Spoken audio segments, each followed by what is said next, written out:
Children often have a unique insight into difficult gospel verses. I once read this gospel about Martha and Mary to children, and I asked them, "What does this story mean?" A little girl said, "The gospel means that everyone should take time for God." Her answer offers an insight into a very difficult verse in this gospel.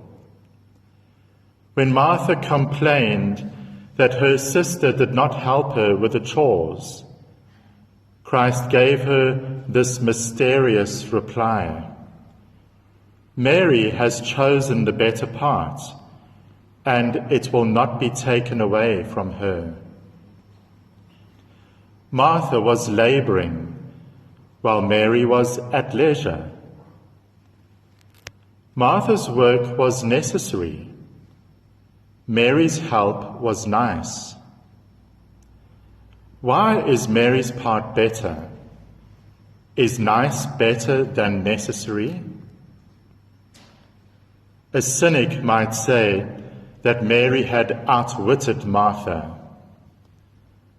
Martha was duped into working hard, while Mary rested and enjoyed the fruits of Martha's labor.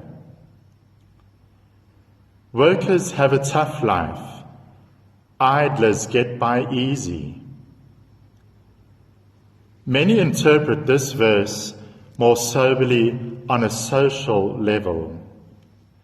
It may seem at first that Martha had the more difficult part, but on further reflection, we realize that Mary's task was the more demanding.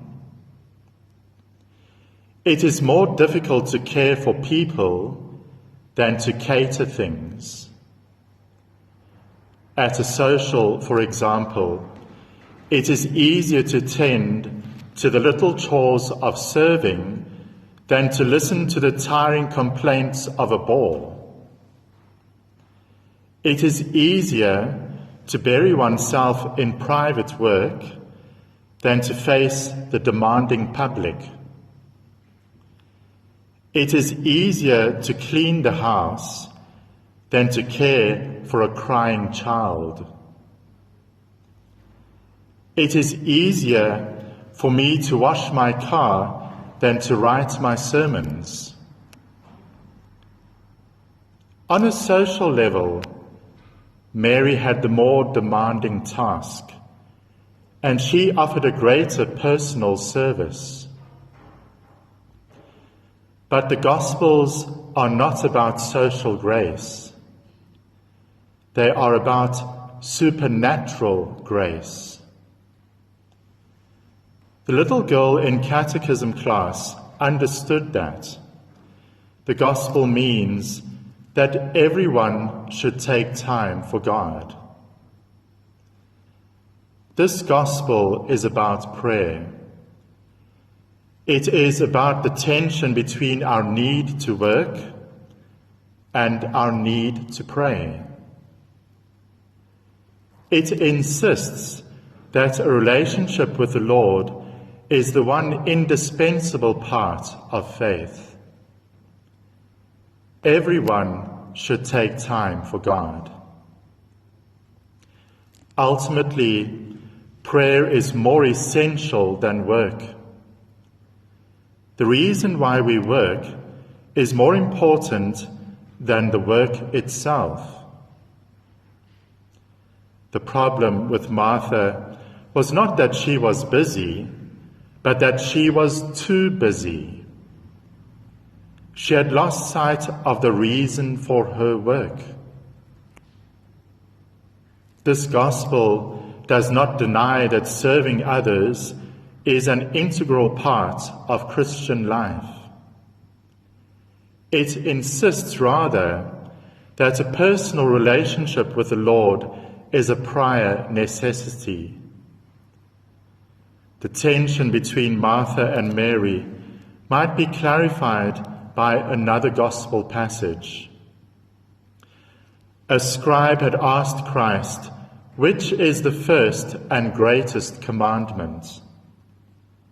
Christ answered that love of God is the first and the greatest commandment. Love of neighbor is second. The second commandment is necessary, but only as grounded in the first commandment, love of God.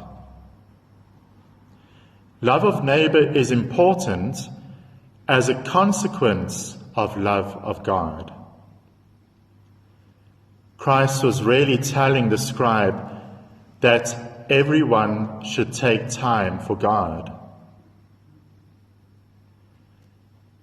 This gospel can also make us think about our holidays.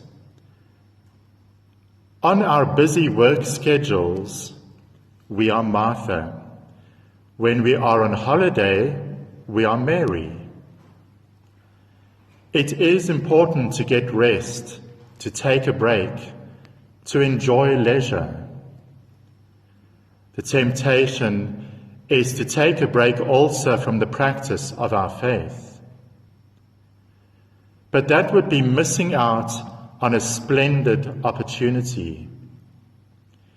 Leisure time, when we are alone with our thoughts, is a natural setting conducive to personal reflection, evaluation of our life, contemplation, and prayer. Here is a thought hidden in this gospel.